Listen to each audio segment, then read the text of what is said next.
কেনা হয়েছে তাই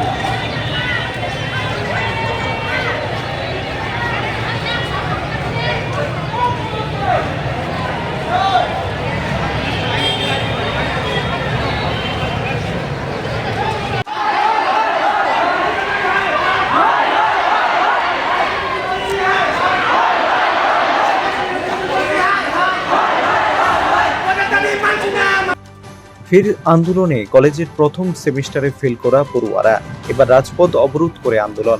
বিভিন্ন কলেজের প্রথম সেমিস্টারে অকৃতকার্য ছাত্রছাত্রীরা ফের আন্দোলনে নামলেন। বৃহস্পতিবার বিভিন্ন কলেজের পড়ুয়ারা রাজধানীর অবলা চৌমুহনীতে পথ অবরোধ করে। ত্রিপুরা বিশ্ববিদ্যালয় পরিচালিত প্রথম সেমিস্টারের ফল প্রকাশ হয় কিছুদিন আগে। অভিযোগ অর্ধেকের বেশি পড়ুয়া ফেল করেছে বলে। এর প্রতিবাদ জানিয়ে অকৃতকার্যদের পাশ করানোর দাবিতে বিভিন্ন জায়গায় আন্দোলন ডেপুটেশন সংগঠিত করে বিভিন্ন কলেজের পড়ুয়ারা।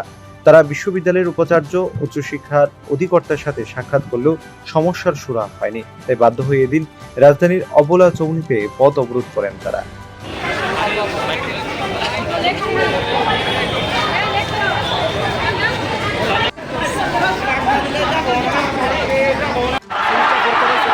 ফার্স্ট সেমিস্টার পরীক্ষা রয়েছে, এটা ভুল রেজাল্ট ঘোষণা করেছে।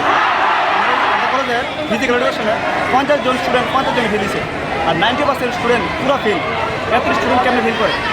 তো আমরা দাবি হচ্ছে ফার্স্ট সেমিস্টারটা ক্লিয়ার করে দিন, এটা ফার্স্ট সেমিস্টারকে আমরা ক্লিয়ার করি।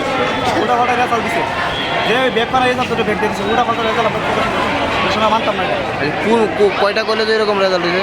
অনেক কলেজ, মদিপুর আছে, রামনগর আছে, ডিবিএমসি আছে, এমবিবি আছে, বিশালপুর আছে, এরপর অমরপুর আছে, প্রত্যেকটা কলেজে সেই রেজাল্ট দিচ্ছে। তার আগে তো আপনারা ডেপুটেশন দিচ্ছে, তার আগে ইউনিভার্সিটির সামনে আপনারা ডেপুটেশন দিচ্ছে না?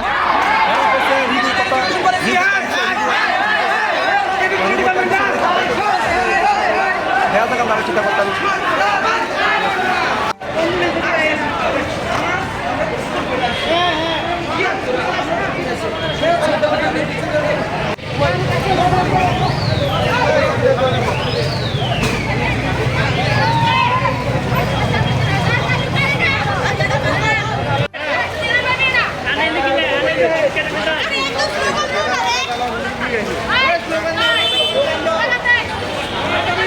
ব্যুরো রিপোর্ট, প্রগতি নিউজ।